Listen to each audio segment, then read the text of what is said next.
Cumprimento os irmãos com a graça e a paz do Senhor, amém? Amém. Glória a Deus. É uma alegria estar aqui, ser convidado aqui pelo nosso pastor Júnior, né? Querido lá da SECAP, que cresceu ali com a gente, e é uma bênção saber que está aqui à frente dessa congregação, dessa igreja, e eu creio que coisas tremendas o Senhor tem para fazer no meio de vocês, através da vida deste jovem que tem colocado a vida dele nas mãos de Deus. Aleluia! Perdão se eu falar Bill de vez em quando, viu? Porque não escapa, né? É o pastor Júnior, o nosso querido Bill. Me convidou para estar aqui ministrando a palavra do Senhor nesta noite e deu um tema, dizendo que o tema é a importância da igreja para a família.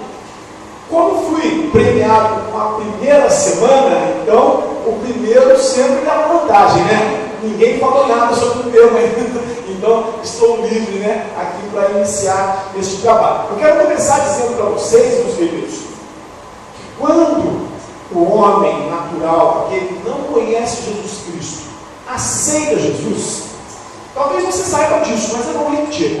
Quando o homem aceita Jesus, acontece na vida dele instantaneamente, naquele mesmo momento, uma mudança espiritual. Acontece uma mudança imediata. Ele deixa a condição de perdido e passa a condição de salvo instantaneamente. Naquele momento, no momento em que o coração dele se converte ao Senhor, ele deixa de ser um perdido e passa a ser um salvo.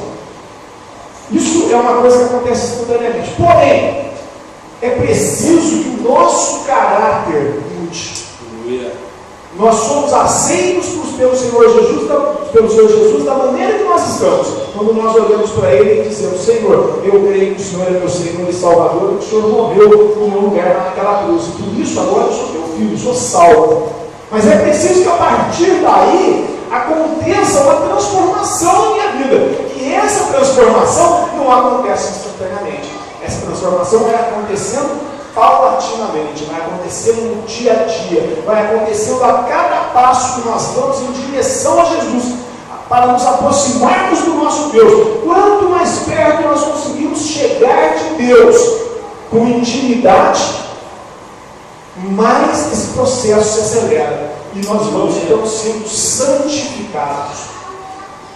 Esse processo de santificação acontece devagar e ele é produzido em nós pelo próprio Deus. Eu não consigo me santificar, quem me santifica é Deus, mas a disposição de buscar a santidade é minha. Eu preciso estar disposto, eu preciso me colocar, eu preciso buscar isso, e o Senhor vai me santificar. O que isso tem a ver com a importância da igreja? Em primeiro lugar, eu quero dizer para você, meu irmão e minha irmã, que o melhor lugar, ou talvez o único lugar, aonde esse processo de santificação pode acontecer a contento da forma que o Senhor tem planejado para nós, é no corpo de Cristo, é na igreja. Mas para nós falarmos da importância da igreja, então dito isso, colocado isso para nós, olha, você é salvo no Senhor Jesus, glória a Deus, mas você precisa ser transformado, você precisa mudar o seu modo de vida, você precisa ser salvo e luz para o mundo, como ensina o Evangelho. Isso vai acontecer no seu caminhar com a igreja. Para começarmos a falar de igreja, eu quero convidar você a abrir sua Bíblia agora, no Evangelho segundo Mateus, capítulo 16, versículo 18. Nós vamos começar pelo princípio. Eu sou o primeiro do tema e nós vamos começar pela primeira vez que o Senhor Jesus vai usar esse termo, vai usar essa palavra, igreja. Você achou? Mateus 16, 18, amém? Glória a Deus. Então, mesmo assentados, vamos estar lendo a palavra do Senhor. Pois eu também te digo que tu és Pedro, e sobre esta pedra edificarei minha igreja, e as portas do inferno não prevalecerão contra ela. Eu quero mais uma vez orar.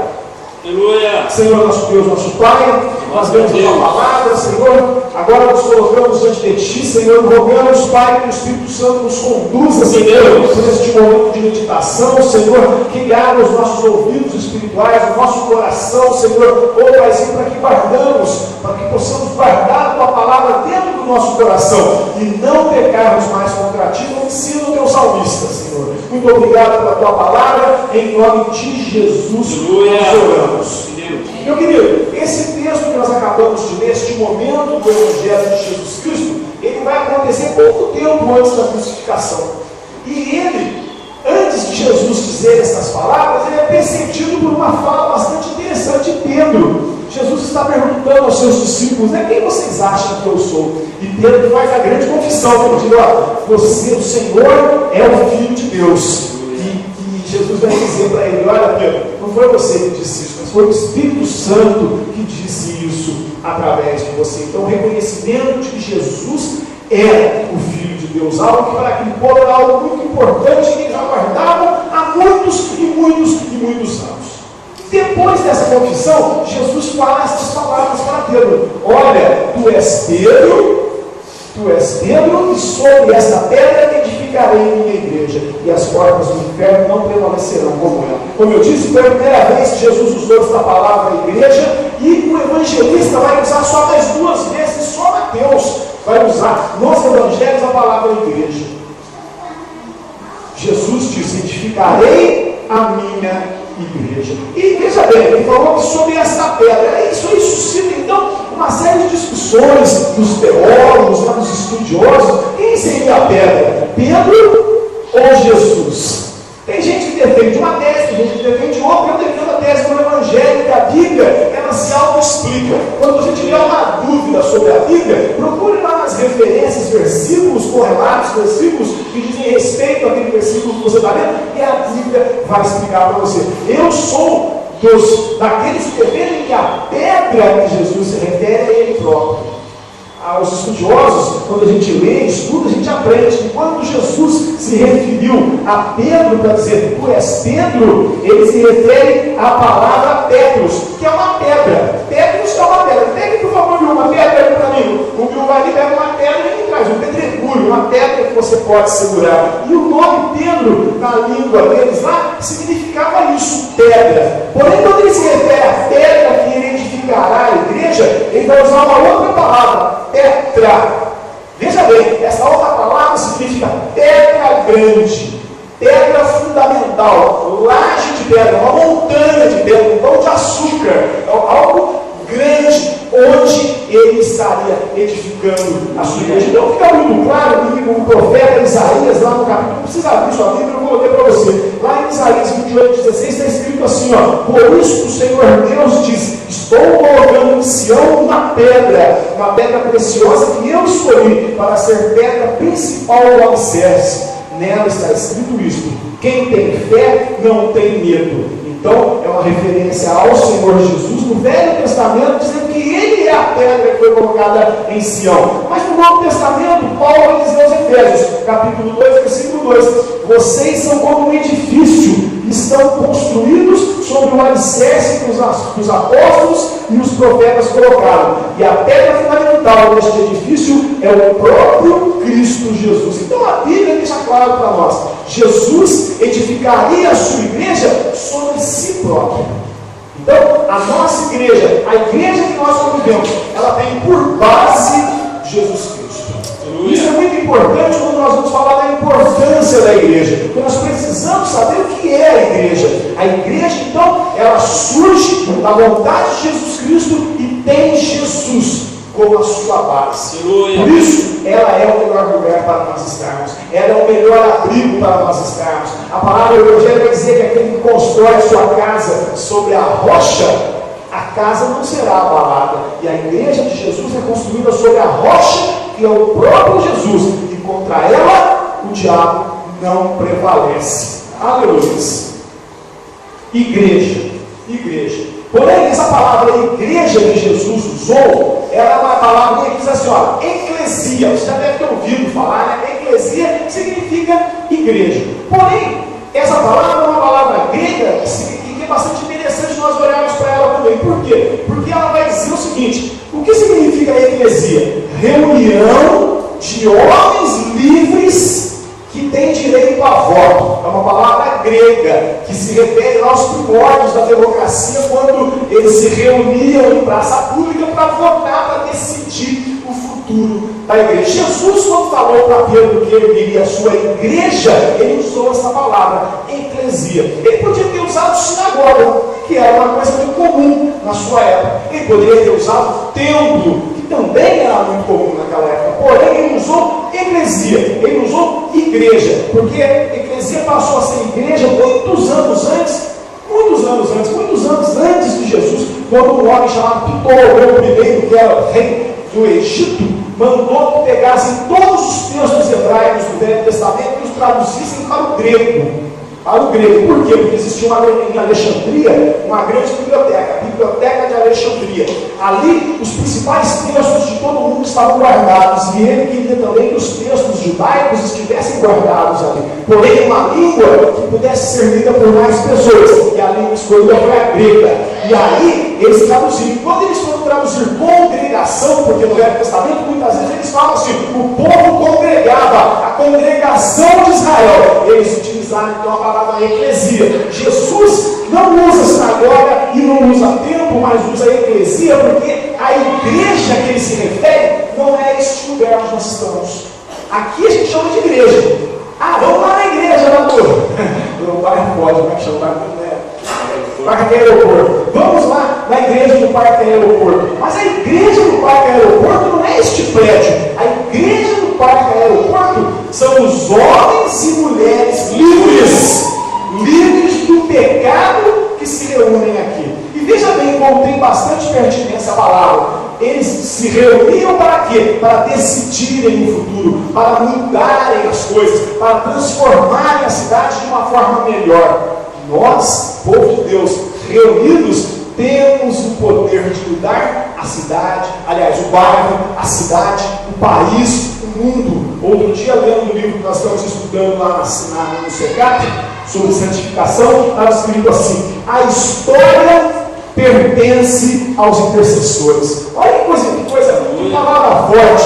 A história pertence aos intercessores, dizendo da importância da igreja estar orando. Quando a igreja ora, a igreja muda as circunstâncias. Então, por isso a palavra eclesia, ela justifica bem a questão da igreja, porque é a reunião de homens livres que têm direito de mudar a história, que têm direito de mudar as coisas. Você, meu irmão, você, minha irmã, fazem parte de um corpo, o corpo de Cristo, da igreja do Senhor Jesus, que se reúne neste lugar para mudar este bairro. Para mudar este bairro, para em consonância, juntos, orando, mudar a história deste lugar.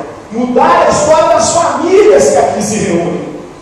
Por isso, Jesus não se referiu a templo e nem a sinagoga, que são construções. Ele se referiu a um povo que se reúne. Mas quando nós falamos em igreja, instantaneamente nós somos levados a pensamentos que não tem como fugir. Quando você fala para você assim, igreja, você de cara lembra do quê? Das instituições. Você se lembra das denominações que você conhece. A igreja, então, é a wesleyana, é a metodista, é a presbiteriana, é as Assembleias de Deus. Ou então, você se refere aos, você se lembra, você vai lá nos templos, né? Os templos tais, os templos que juntam milhares e milhares de pessoas, cada vez maiores, cada vez acontecendo coisas mais tremendas, mais luxuosas, todo mundo preocupado em ter um grande templo bem bonito. Tem gente até que vai lá em Israel buscar as pedras para construir um templo aqui, né? Quando a eclesia não é o templo. Quando a eclesia não é o templo. Veja bem, quero convidar você agora para abrir sua Bíblia novamente, livro de Atos dos Apóstolos, capítulo 7. Atos dos Apóstolos, capítulo 7, versículos 48 e 49.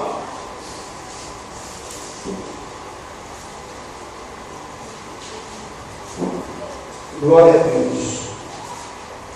Atos 7, 48 e 49. O diácono Estevão vai dizer as seguintes palavras, pouco antes de ser sacrificado ali para aqueles judeus. Porém, o Altíssimo não mora em casas construídas por seres humanos. Como disse o profeta, o céu é o meu trono, diz o Senhor, e a terra é o estrado onde descansam os meus pés. Que tipo de casa vocês poderiam construir para mim? Como conseguiriam construir um lugar onde eu pudesse morar? Estevão foi sacrificado em seguida. Ele era um homem cheio do Espírito Santo de Deus e ele estava ali fazendo um discurso para aqueles judeus que contestavam o cristianismo. E uma das falas do seu discurso, que conta a história do povo judeu inteira para aqueles homens, eles ficam assombrados. Ele é um homem comum, inculto, não estudou, como ele pode falar coisas tão tremendas para nós? Eles se assustaram porque a presença do Espírito Santo fez de Estevão um homem diferente. E o diácono? Estevão era o diácono. Tome posse dessa palavra. Seja cheio do Espírito Santo de Deus, porque o Senhor faz obra tremenda com o diácono, com o presbítero, com o pastor, e faz também com você, meu irmão, que não tem nenhum cargo. Basta você ser cheio do Espírito Santo de Deus. Aleluia.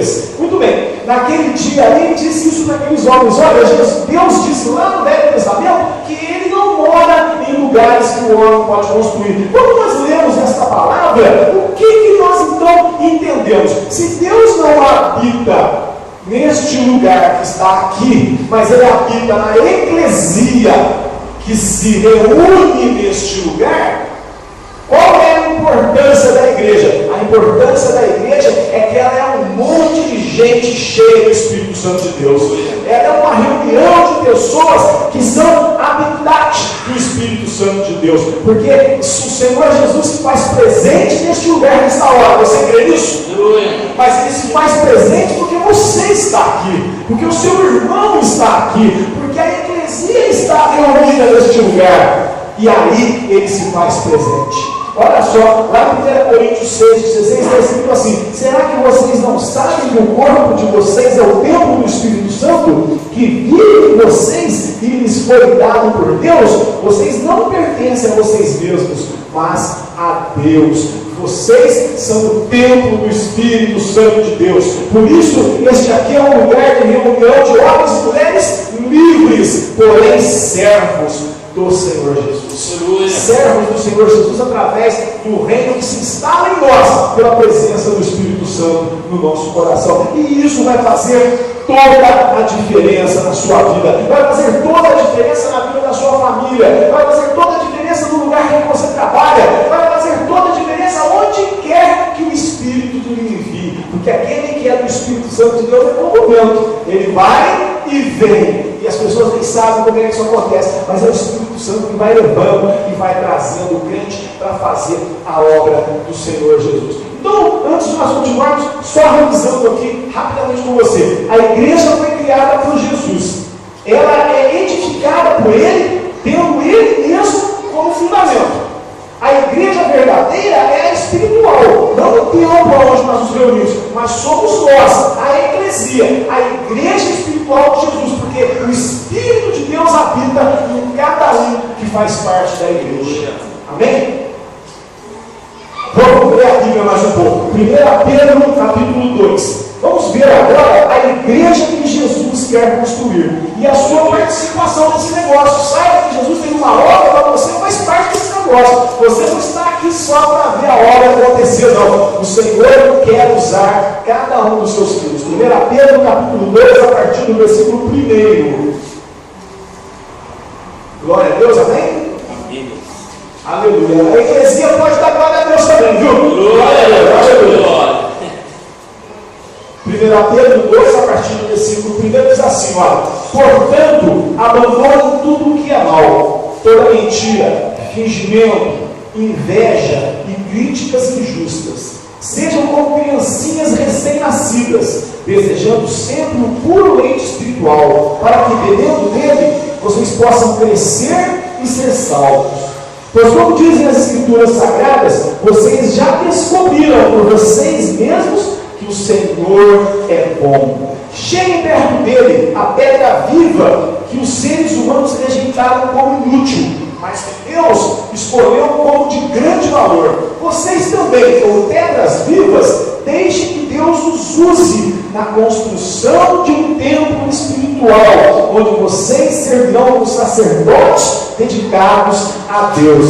E isso para que por meio de Jesus Cristo ofereçam sacrifícios que Deus aceite. Pois as Escrituras Sagradas dizem: eu escolhi uma pedra de muito valor, que agora ponho em Sião, como a pedra principal do alicerce. Quem crer nela não ficará desiludido. E essa pedra é de muito valor para vocês, os que creem. Mas para os que não creem, a pedra que os construtores rejeitaram veio a ser a mais importante de todas. E em outra parte das Escrituras dizem: esta é a pedra em que as pessoas vão tropeçar, a rocha que vai fazê-las cair. Essas pessoas tropeçam porque não creram na mensagem, de acordo com a vontade de Deus para elas. Mas vocês são raça escolhida, os sacerdotes do rei, a nação completamente dedicada a Deus, o povo que pertence a Ele. Vocês foram escolhidos para anunciar os atos poderosos de Deus, que nos chamou da escuridão para a sua maravilhosa luz. Antes, vocês não eram o povo de Deus, mas agora são o seu povo. Antes não conheciam a misericórdia de Deus, mas agora já receberam a sua misericórdia. Olha que texto tremendo, meu irmão. Olha que texto maravilhoso. Está dizendo aqui que nós fomos chamados da escuridão para a luz. Está dizendo aqui que antes nós não éramos filhos de Deus, mas agora somos feitos filhos de Deus. Somos povo de Deus. Diz mais, somos sacerdotes. Meu irmão, você é sacerdote. Meu irmão, você é sacerdotisa do templo do Senhor. E é através de você que Ele quer ministrar a vida das pessoas que se aproximam de você. Agora, nós estamos falando de construir uma igreja, nós estamos falando que Jesus disse que ia edificar a sua igreja.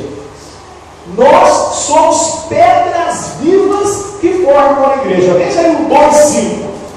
Versículo 5 diz assim: vocês também, como pedras vivas, deixem que Deus os use na construção de um templo espiritual, onde vocês servirão como sacerdotes dedicados a Deus. E isso para que, por meio de Jesus Cristo, ofereçam sacrifícios que Deus aceite. Você é pedra viva.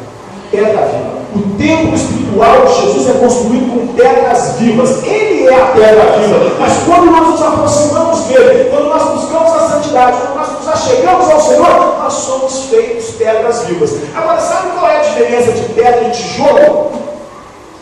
Sabe qual é a diferença de pedra e tijolo? É que tijolo a gente faz o barro, põe na forma e sai com um monte de tijolo igual. Pedra viva não é assim não. Pedra viva, o Senhor pega o martelo dele, pega a talhadeira dele e talha uma pedra. Cada pedra no seu tamanho, cada pedra no seu formato, cada pedra no seu jeito. E é na talhadeira, é no ferro. Ele vai bater e vai cortando a pedra para que aquela pedra possa ser usada. É essa obra que o Senhor faz na sua vida através da santificação. Vai te transformando, vai te fazendo uma pedra que pode estar na parede espiritual do templo do Senhor. Você não é tijolo, você não é igual ao outro. Cada um de nós tem suas características. Cada um de nós vai ser usado do seu jeito. Cada um de nós vai ser transformado pelo Senhor da forma que tem entender. Porém, todos seremos cheios do mesmo Espírito. Todos somos pedra viva. Todos somos sacerdotes. Todos somos povo escolhido por Deus para construir um templo que não será abalado, porque é o templo da igreja do Senhor Jesus. A santificação é a chave para sermos usados por Deus em sua igreja espiritual. Pedro começa dizendo isso, olha, versículo 1 e 2. Porém, portanto, abandone tudo que é mal, toda mentira, fingimento, inveja, críticas injustas. Sejam como criancinhas recém-nascidas, limpos, zerados. Esquece o que passou. Você agora é nova criatura. E deseje sempre o puro leite espiritual, para que, bebendo dele, vocês possam crescer e ser salvos. Aqui o puro leite espiritual é porque diante de Deus nós somos sempre crianças. É lógico que nós não vamos ficar bebendo leitinho sempre. Nós precisamos crescer, mas os manjares do Senhor vão sendo nos oferecidos de acordo com aquilo que nós podemos suportar, de acordo com aquilo que nós ganhamos do próprio Deus. Quando você olha lá no versículo 4, ele diz para a gente se aproximar da pedra viva que é Jesus. Se nós nos aproximamos da pedra viva, eu disse no começo, quando nós somos salvos e pronto. Porém, nós precisamos abandonar os maus hábitos, nós precisamos mudar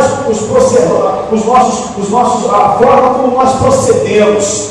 E isso só é possível quando nós nos aproximamos da pedra viva e permitimos que Ele trabalhe as nossas vidas. Porque veja bem, meu irmão, esse processo de ser transformado dói. Esse processo de transformar machuca. É lasca que vai tirando. É lasca, então a barreira ele pode, ele tira os galhos, ele vai limpando. Você vai passar por momentos que você vai dizer, mas Senhor Jesus, o que é isso? Eu sou crente, estou aqui na sua obra. Mas o Senhor está te colocando para ser forte. O Senhor está te colocando na luta porque Ele sabe que você pode vencer. O Senhor não permite que nada te aconteça além daquilo que você pode suportar. É a palavra que diz, não virá sustentação alguma que seja maior do que a sua força. E o próprio Deus é que abre o recurso. É o próprio Deus que abre o caminho. É o próprio Deus que estende a sua mão e te salva. Então, nós somos pedras espirituais do Senhor, pedras vivas, e somos santificados na presença do Senhor.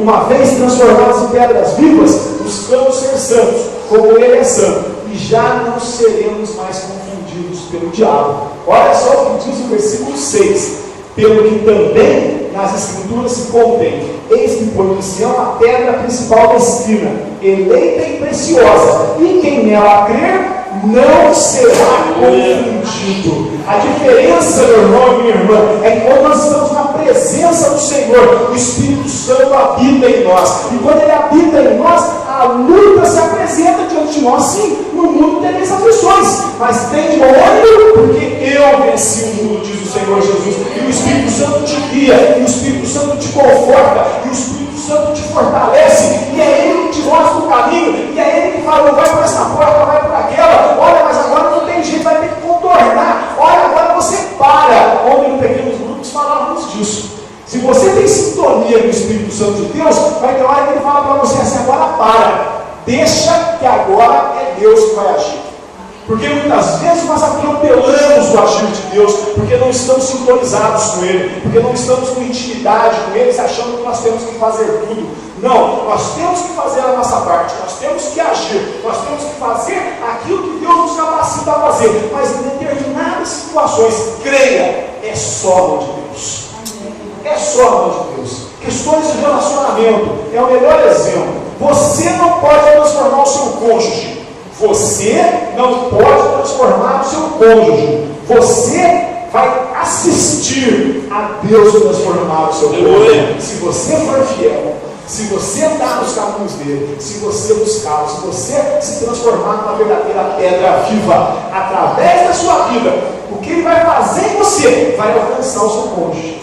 Agora, talvez se você ficar falando com ele todo o tempo com ela, né? Todo o tempo, você atormenta até ela, porque acabam os seus argumentos, mas os argumentos do Espírito Santo de Deus são maravilhosos, nós nem sequer podemos imaginá-los. Ele fala ao coração que está endurecido e transforma aquele coração de pedra no coração de carne, e você nem entende como aconteceu aquilo. Então, em algumas questões, meus irmãos, nós precisamos confiar que é Deus que vai agir. É Deus que vai transformar.